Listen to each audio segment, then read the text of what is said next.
സർവ്വവിധ സൈനിക സന്നാഹങ്ങളുമായി വെനിസുലയെ പിടിക്കാൻ Donald Trump കഴിഞ്ഞ കുറെ നാളുകളായി നീക്കം തുടങ്ങിയിരിക്കുന്നു. അതിന്റെ ഭാഗമായി പടക്കപ്പലുകൾ വെനിസുലയ്ക്ക് ചുറ്റും അണിനിരത്തി, ബോംബർ വിമാനങ്ങൾ പറന്നു തുടങ്ങി.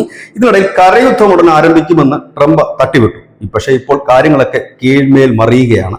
ഒരു അപ്രതീക്ഷിത നീക്കത്തിലൂടെ വെനിസുലയ്ക്ക് പിന്തുണയുമായി റഷ്യ എത്തി. റഷ്യ പ്രസിഡന്റ് വ്ളാഡിമിർ പുടിൻ മറുഡോയുമായി, അതായത് വെനിസുലയുടെ പ്രസിഡന്റുമായി സംസാരിച്ചു. അവർ തമ്മിൽ നല്ല സൗഹൃദത്തിലാണ്. എല്ലാവിധ പിന്തുണയും വാഗ്ദാനം ചെയ്തു, എല്ലാ സഹായവും വാഗ്ദാനം ചെയ്തു. ഇതോടുകൂടി വെട്ടിലായ അമേരിക്കയാണ്. വളരെ ഈസിയായ ഒരു വാക്ക് ഓവർ പോലെ വെനിസുലയെ പിടിച്ചെടുക്കുക, വെനിസുലയുടെ എണ്ണ സമ്പത്ത് കൊണ്ടുപോവുക, കൈക്കലാക്കുക എന്നൊക്കെ ആയിരുന്നു ട്രംപിന്റെ ഉദ്ദേശമെങ്കിൽ അത് അത്ര എളുപ്പം നടക്കാൻ സാധ്യതയില്ല എന്ന് തന്നെയാണ് ഇപ്പോൾ മനസ്സിലാക്കാൻ കഴിയുന്നത്. കാരണം റഷ്യ കൂടി ഈ വിഷയത്തിൽ ഇടപെടുമ്പോൾ സംഭവം കുറച്ചുകൂടി വൈഡാകുകയാണ്, കുറച്ചുകൂടി പ്രശ്നാധിഷ്ഠിതമാകുകയാണ്. വളരെ എളുപ്പത്തിൽ വെനിസുലയെ കീഴ്പ്പെടുത്താൻ കഴിയില്ല.